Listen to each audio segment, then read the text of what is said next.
আজকে পর্বে শেয়ার করব রেইনি সিজন স্পেশাল একটা স্ন্যাক্সি রেসিপি যা আপনি বাড়িতে সহজেই তৈরি করে নিতে পারবেন। আর বৃষ্টির দিনে চায়ের সাথে বিভিন্ন রকমের স্ন্যাক্স খেতে কিন্তু ভালোই লাগে। চলুন দেখে নেওয়া যাক আজকের পর্বের রেসিপি। একটা প্যান ভালোভাবে গরম করে নিয়ে এতে 1.5 কাপ পরিমাণ চিড়ে দিয়ে দিচ্ছি। ফ্লেমটা লোতেই থাকবে যেহেতু কড়াইটা গরম আছে। এরপর এটাকে 1 মিনিট ধরে লো ফ্লেমে রেখে ভালোভাবে প্রথমে ভেজে নিতে হবে। ঠিক 1 মিনিট পরে এতে দিয়ে দেব 1 কাপ পরিমাণ মুড়ি। এটাও খুব ভালোভাবে লো ফ্লেমে রেখে 1 মিনিট মোটামুটি ভেজে নিতে হবে।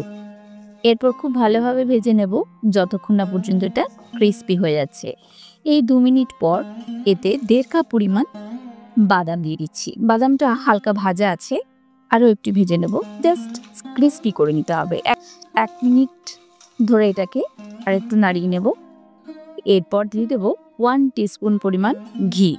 ঘিটা দিয়ে যেহেতু মুড়ি আর চিড়ে খুব ভালোভাবে মুচমুচে হয়ে গেছে, এটা হালকা ঘিতে একটু রোস্ট করে নিতে হবে।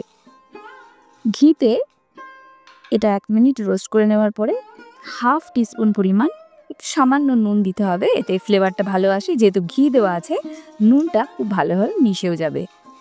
খুব ভালোভাবে মিশিয়ে নেওয়ার পরে সবশেষে নামানোর আগে দিতে হবে আলু ভুজিয়া অথবা যে কোনো ভুজিয়া যা আপনার বাড়িতে আছে।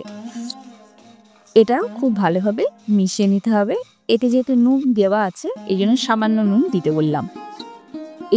এরপর খুব ভালোভাবে ভেজে নেবার পরে দেখুন অলমোস্ট তৈরি হয়ে গেছে। একটু চেক করে নিচ্ছি, দেখুন একদম খুব ভালোভাবে মুচমুচে হয়ে গেছে।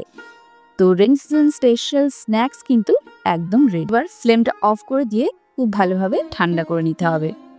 আপনি গরম গরম সার্ভ করতে চাইলে হালকা ঠান্ডা করেও খেতে পারেন।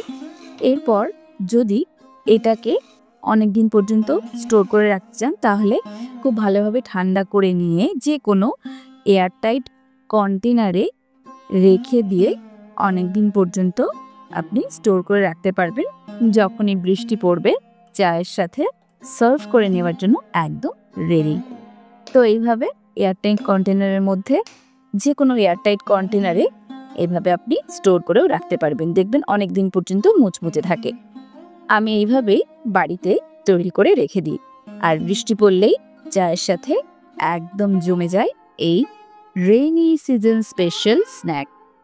তো রেসিপিটা কেমন লাগলো অবশ্যই আমাকে কমেন্ট সেকশনে জানাবেন। ভালো লাগলে ভিডিওটিতে একটা লাইক দিয়ে দেবেন এবং সকল বন্ধুদের সাথে শেয়ার করবেন। আর যদি ফেসবুক থেকে দেখেন তাহলে ফেসবুকের পেজটাকে লাইক করে দেবেন। ভালো থাকবেন, সুস্থ থাকবেন। আগামী পর্বে আবারও দেখা হবে এইরকম ধরনের ইউনিক রেসিপির সাথে। ততক্ষণের জন্য নমস্কার।